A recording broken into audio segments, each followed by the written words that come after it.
Blessed are you whose praise reaches to the world's end. Blessed are you whose hands are full of justice. Blessed are you whose hands heal.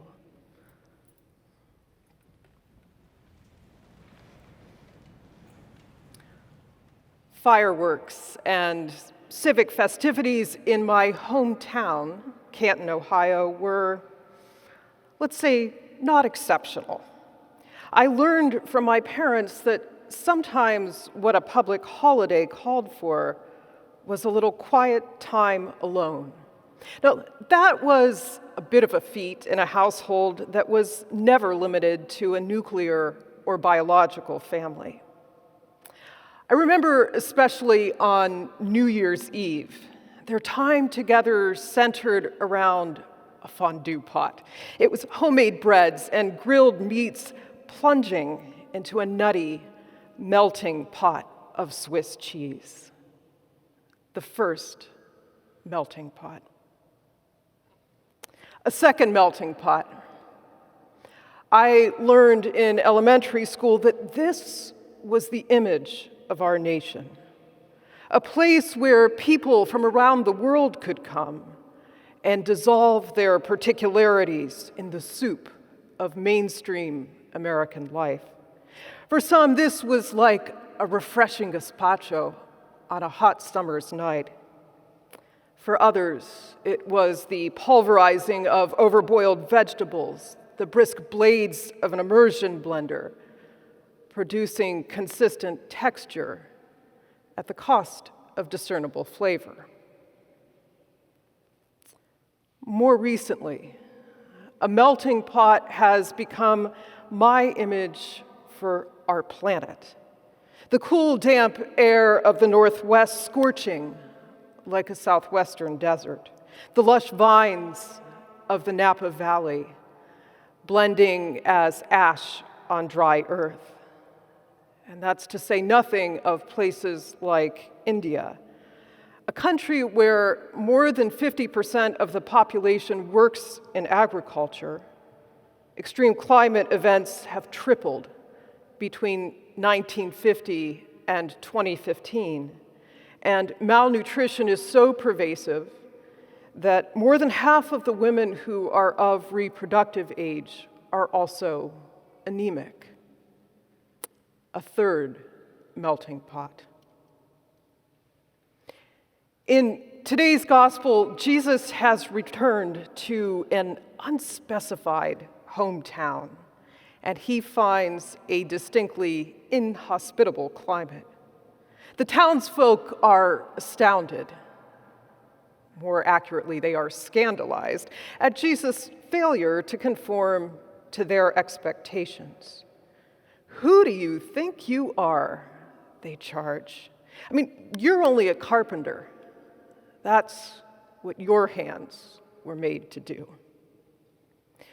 The rejection doesn't completely sap Jesus' energies, but it does slow him down. It limits even Jesus' capacity to heal. It's from this rejection that Jesus issues a new charge to his disciples.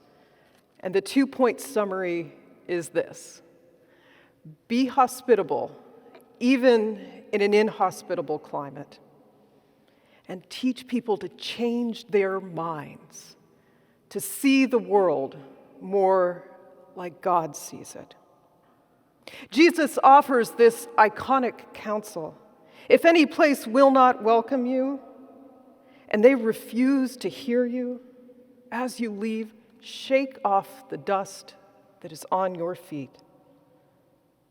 Jesus' instruction to this itinerant band of disciples is to be an emissary of peace wherever they travel. He says to them, as he says to us, when you are dismissed, when you are mistreated, don't give your abuser any more power over you.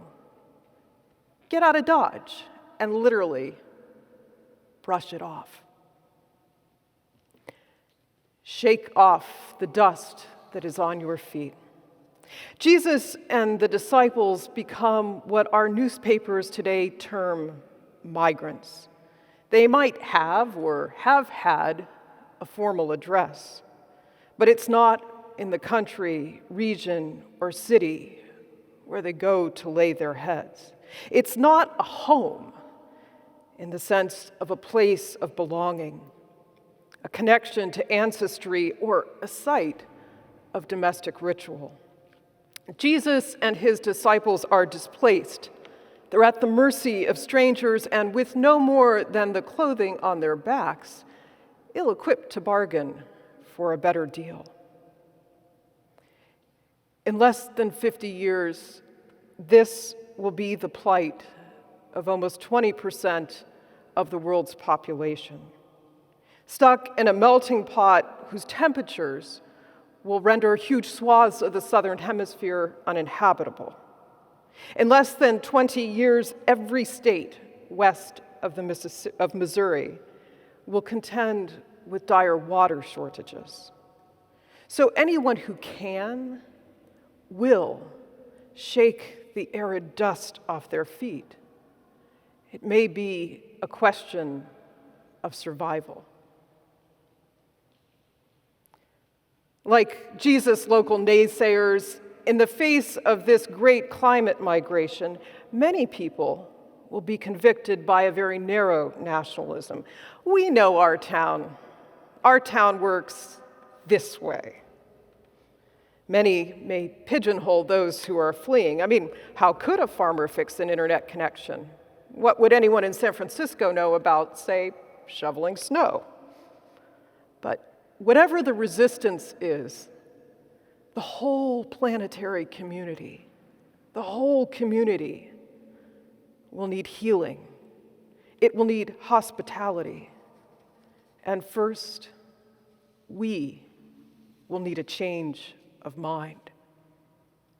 We are taught to love borderless commerce and rights and erect barbed wire fences around territory and responsibility. But we won't be able to pray or buy or fly or engineer into some weather-proofed fortress. Climate change will not stop with passport control. We're taught to be personal consumers and to buy, more aptly to own, stuff. And it's not that we shouldn't have or enjoy a few things. We should. It's that we need to be at home with possessing far, far less. If that dulls the American dream, it brightens God's dream. Like the fishermen and tax collectors who became Jesus' disciples, we too are anointed with power, not to still heat waves or calm storm surge, but to bring healing and hospitality right in the midst of them. This is one of the founding principles of Capacitar. It's an international network that teaches very simple ancient healing practices. Capacitar was formed by some Roman Catholic nuns and their associates during the Nicaraguan Civil War, but it really came into maturity during some hurricanes. Hurricane Mitch in Central America, but one that we remember well, Hurricane Katrina. And from there, they developed this amazing emergency self-care kit. They translated it into 27 languages and taught it all around the world. I use these techniques. I've taught them both in disaster response and just self-care contexts. And I want to commend this to you, Capacitar. And the message is, your hands also have power to heal, oftentimes beginning with ourselves. From healing to hospitality. It's been something of a feature of our national life that we engineer elaborate schemes of inequity and exclusion. We mount barriers that neither Mother Nature nor Christian vocation will respect. And there are some capital O opportunities to bear the fruit of changed minds there. We can do that by voting and advocating for policies that mitigate climate change, by welcoming refugees and asylum seekers without suspicion, and by ensuring equity for all people. Those are pretty big ticket items, but every day we get lowercase o opportunities to exercise that power of hospitality, to be the people that we hope to be in the public square, right where we are, including right here in this congregation. The hospitality that supports healing in today's gospel is twofold. It's welcome, so giving everyone a sense that they have a place of belonging here at Grace, that there is a place for them to come and be fully the people that God created them to be, and that somehow that enriches our community. And then hearing, listening deeply with the ears of the heart. And that, my friends, is everyone's work, but it is especially the work of those who call this place home.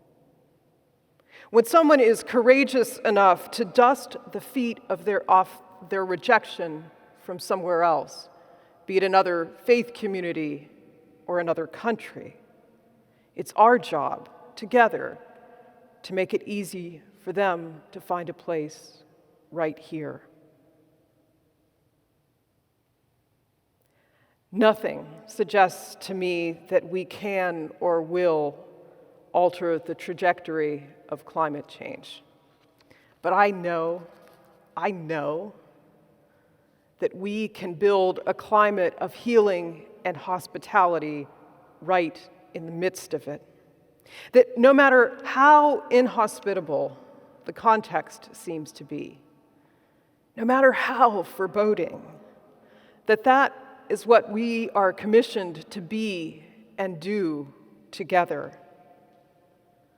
We are commissioned, we are sent, we are fed by Jesus, the Anointed One, who welcomes and breaks bread with tax collectors and sinners, even Jesus with Judas, even Jesus with us.